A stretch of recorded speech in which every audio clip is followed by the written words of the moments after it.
नमस्कार। पुण्य श्लोक अहिल भाई शो में हमने देखा कि हरिपंत आ रहे होते हैं तेजी के साथ में मालवा वाड़े में। और आते ही क्या कहते हैं मन ही मन, तो ये है रानी अहिल्या का वाड़ा, ये है हमारा नया कार्य क्षेत्र। अब आगे बढ़ते हैं। गंगूबा व्यस्त होते हैं किसी सैनिक के साथ में और रतलाम के जितना भी खर्च वहाँ पर हुआ है उसके बारे में जानकारी ले रहे होते हैं। फिर कहते हैं तुम जाओ, मैं अभी आता हूँ, बाद में मिलता हूँ आपसे। अब सैनिक आता है जिसे देख करके गंगूबा ने ये बात कही थी। वो सैनिक बताता है कि हरिपंत जी आ चुके हैं। गंगूबा कहते हैं ठीक है, उन्हें आदर सत्कार के साथ बैठाओ, खान पान की व्यवस्था करो, हम आते हैं। और फिर दिखाते हैं मुक्ता और जी हाँ मैनाबाई एक दूसरे को समझा रही होती है, बहला रही होती है, ढांढस बंधा रही होती है। मुक्ता मैनाबाई क्योंकि रो रही होती है उसे समझाती है कि मालेराव का स्वभाव ऐसा ही है, वो थोड़ी देर में जब शांत हो जाएंगे तो खुद ब खुद आ जाएंगे। वो दिल के कठोर नहीं है, बस वचन के कठोर हैं, और आप चिंता ना करें। फिर वो कहती है मुक्ता, कहाँ से लाती हो इतना बड़ा दिल, तुम भी तो दुखी हो। यशवंत और तुम्हारे बीच में क्या चल रहा है सब जानते हैं। और तुम वाकई में तुम देवी अहिल्या से बात क्यों नहीं करती। जी हाँ, वो कहती है कि आई से बात करो तो वो सब ठीक कर देंगी। और तुम्हें भी खैर बात करनी चाहिए, लेकिन वो बात करेंगी तो यशवंत जी उनकी बात मान जाएंगे। अब वो कहती नहीं, जब किस्मत ही ऐसी है तो फिर भला किसी को दोष क्यों दें। अब वो कहती हैं किस्मत ऐसी है, क्या मतलब। वो कहती हैं हाँ, राजघराने में पैदा हुई, होलकर महल में पैदा हुई, किस्मत है। शादी हुई, किस्मत है। और अब जो हो रहा है वो भी किस्मत है। तो फिर भला मैं देवी अहिल्या को बीच में क्यों लूँ, उन्हें दुखी क्यों करूँ। कहती हैं ऐसा नहीं है।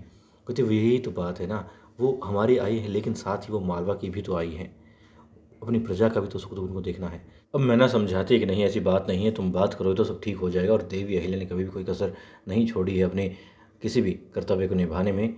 और वाकई में बस तुम्हें ऐसा लगता है, नज़रिए का फ़र्क है, जैसा देखना चाहोगी वैसा दिखाई देगा। तुम देखो वो किस तरीके से अपने कर्तव्य निभाती हैं, एक आई के रूप में भी, एक रानी के रूप में भी, हर एक रूप में। अब देवी अहिल्या आगे आ जाती हैं और उन्हें कहती है, जो साथ में सेविका होती है, कि भोजन रख दो। और वो थाल रख देती है वहाँ पर और वो चली जाती हैं। देवी अहिल्या अब मुक्ता और मैना को समझा रही होती है कि अपनी गृहस्थी उन्हें किस तरीके से संभालनी है, संवारनी है, सजानी है। वो कहती हैं तुम दोनों बताओ, क्या मैंने कभी कोई कसर छोड़ी है अपने कर्तव्य को निभाने की, तुम्हारे आई होने के बारे में बताओ। मैंने हमेशा चाहा कि जब भी वक्त हो, हाँ जितना वक्त अब दे रही हूँ मतलब नहीं दे पाती थी तुम्हें, ये मानती हूँ। मैंने प्रजा को तुम्हारे वक्त में से थोड़ा वक्त चुरा करके प्रजा को दिया है, लेकिन फिर भी मुझे नहीं लगता कि मैंने कभी भी अपने आई के जो प्यार तुम्हें देना चाहिए उसमें कोई कमी छोड़ी है। वो कहती है नहीं ऐसा नहीं है। और मुक्ता से जो बात कही थी मैंने वही बात दोहराती भी है कि नहीं आई आपने कोई कमी नहीं छोड़ी। वो कहती हाँ, मैंने पूरी कोशिश की है अपने कर्तव्य को निभाने की। हाँ कमी रही होगी, लेकिन फिर भी वो यूँ नहीं कि मैंने प्यार तुमसे कम किया हो, इसमें नहीं। चाहे मालेराव हो या तुम हो या फिर, जी हाँ, वो बताना चाहती है कि एक रानी के रूप में अपना कर्तव्य निभा रही हैं, एक आई के रूप में और एक सासूबाई के रूप में भी। ठीक है, उन्हें बताती है कि हाँ जानती हैं यशवंत अभी नाराज़ है, और बेशक वो बताती हैं मुक्ता की गलती थी, उन्होंने विश्वास तोड़ा है। जब कोई बात राज रखने के लिए बताई गई थी कि किसी को मत बताना, तुमने बता दी, आगे वो बात पहुंच गई तो यशवंत को बुरा लगना, उसका दिल टूटना स्वाभाविक है। लेकिन तुम्हें पहल करनी होगी, तुम्हें उससे बात करनी होगी। देवी अहिल्या कहती हैं वो भी यशवंत से बात करेंगे, लेकिन तुम्हारी बात अलग है, तुम्हें बात करनी ही चाहिए और तुम करोगी। अब वो बताती है, जब पूछती है मैनाबाई, क्या कभी मतलब कि देवी अहिल्या जब शादी के बाद में आई तो उनके बाबा साहब यानी खंडेराव होलकर के बीच में, देवी अहिल्या के बीच में कभी दरबार को लेकर के, उनके कार्यों को लेकर के वाद विवाद या फिर थोड़ा मनमुटाव हुआ। देवी अहिल्या कहती है कि ज़रूर हुआ, होता है, ऐसा होता है।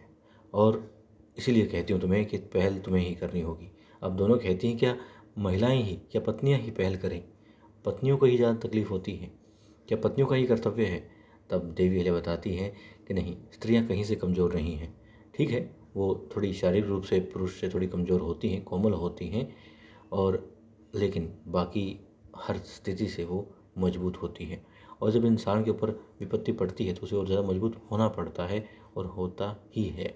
तो तुम भी अपने आप को मजबूत बनाओ, और साथ में जो विपत्ति तुम्हें नज़र आ रही है उसका सामना करो, लड़ो उस चीज़ से, और अपने पति को संभालो। तुम, जब वो बताती है रिश्ते जो होते हैं ना शादी ब्याह के, पति पत्नी के, वो बैलगाड़ी के दो पहिए की तरह होते हैं। यदि दोनों सही तरीके से चल रहे हैं तो यात्रा अच्छी रहेगी, लेकिन यदि एक में भी थोड़ी गड़बड़ हो तो बैलगाड़ी अच्छे से नहीं चल पाती, रिश्ते अच्छे से नहीं चल पाते। अब वो कहती है ठीक है, करेंगे कोशिश, लेकिन वो बताती हैं कि पहल तुम्हें करनी है और तुम करो, उससे बात करो, समझाओ, माफ़ी मांगो, कुछ भी करो, मुक्ता को भी बताती हैं यही बात वो, और यही बात वो कहती हैं मैनाबाई को भी। अब मैनाबाई भी इस बात के लिए हामी भरती है और फिर दिखाते हैं वहाँ पर मालेराव होलकर जुए में जीत रहा होता है, खूब सारी धनराशि जीतता है। वो जो व्यापारी होते हैं खूब तारीफ़ करते हैं, वाह सरकार, वाह वाह महाराज वाह। और जो मालेराव के दोस्त वहाँ पर उपस्थित होते हैं, जो देखने आए थे कि हम मालेराव कितना अच्छा खेलता है, वो भी तारीफ़ कर रहे होते हैं, उसे महाराज कह रहे होते हैं। और अब मालेराव क्योंकि अपने आपे में नहीं होता, बहुत खुश होता है। और फिर वो लोग कहते हैं कि सरकार आप तो कमाल हैं, आपने लगता है पहले झूठ बोला था, आप तो कहते जुआ खेलना नहीं आता, हमने थोड़ा बहुत आपको सिखाया और आप तो इतने अच्छे से खेलते हैं, हमारा सारा धन जीत लिया आपने। फिर वो कहते हैं कि हम इस वक्त खुश हैं और मस्त भी हैं, वरना तुम्हें इस गुस्ताखी के लिए सज़ा दे देते। हम कभी झूठ नहीं बोलते, अभी सीखा है हमने खेलना। और ये क्या, हम कोई भी काम अपने हाथ में लेते हैं तो उसमें पारंगत हो ही जाते हैं।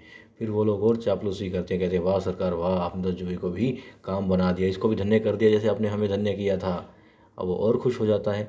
अब कहता है ठीक है, लगाओ अगला दाव। अब कहते हैं सरकार हमारे पास तो कुछ भी नहीं है, बस थोड़ा सा धन शेष है, भला हम क्या करें। कहते यही लगाओ, कोई बात नहीं, जितना तुम लगाओगे उससे दोगुना मैं लगाऊंगा। और तुमने ही तो मुझे सिखाया है, तो कोई बात नहीं, तुम 2 लगाओगे मैं 4 लगाऊंगा। तुम जीते तो तुम्हारा, मैं जीते तो मेरा। अब वो लोग अपनी असली चाल चलते हैं और मालेराव को हरा देते हैं, सारा धन उठा लेते हैं। फिर बाजी लगाई जाती है। मालेराव के पास अब बहुत थोड़ा धन था, वो धन रखता है, अपनी बेशकीमती मालाएं उतार कर, दागिने उतार कर रख देता है। वो लोग फिर से जीत जाते हैं। और अब बेचारा मालेराव क्या करे। जी हाँ, क्या कर सकता था, देख रहा है और क्या दाव पर लगाएगा। और वहाँ दिखाते हैं देवी अहिल्या अपने खंडेराव के मृदंग के पास में होती है, उसे गले से लगा रही होती है, यानी कि वो खंडेराव होलकर को महसूस कर रही होती है, उनसे बात कर रही होती है। तभी आ जाते हैं तुकोजी होलकर वहाँ पर। अब वो देवी अहिल्या से कहते हैं कि जो विपत्ति आ पड़ी है मालवा की प्रजा के ऊपर, उसके लिए कुछ सोचा है। खैर हमने अनाज के भंडार तो आज से जो है हम खोल देंगे द्वार, अनाज बांट देंगे। देवी कहती है वो खुद चाहती हैं अनाज बांटे, पहली किस्त वो दें जनता में। अब खंडेराव होलकर का श्राद्ध भी है, वो उस बारे में भी सोच रही होती हैं साथ में। और तुकोजी से कहती हैं कि पहले वो करेंगी, थोड़ी किस्त वो देंगी पहले जनता में, क्योंकि वो नहीं चाहती कोई भी भूखा रहे। और तुकोजी कहते हैं कि ऐसा कोई आवश्यक बात नहीं है, तुम आराम करो, और सैनिक हैं। तुकोजी खुद जाएंगे। तो वो कहते नहीं, आराम नहीं कर पाऊंगे जब तक प्रजा की आंख में आंसू होगा, और कुछ तो करना होगा, सिर्फ अनाज बांटने से कुछ नहीं होगा, लोगों को कुछ ऐसा काम दिलवाना होगा जिससे कि उनका विकास हो, मालवा का विकास हो। अब तो कुछ पूछते हैं, तुमने कुछ सोचा है, कोई योजना है। देवी अहिल्या कहती हैं कि करेंगे, मतलब कुछ योजना वो बना रही होती है। और वहाँ पर मालेराव होलकर फिर से हारने की तैयारी कर रहा होता है। तो आने वाले एपिसोड में देखेंगे क्या होता है, कैसे होता है, मालेराव हारता है कि जीतता है, और हरिपंत जी क्या योजना लेकर के आते हैं, क्या तिकड़म लगाते हैं, और देवी अहिल्या किस तरीके से मालवा की जनता के चेहरे पर मुस्कुराहट लाती है, पेट में अन्न के साथ साथ।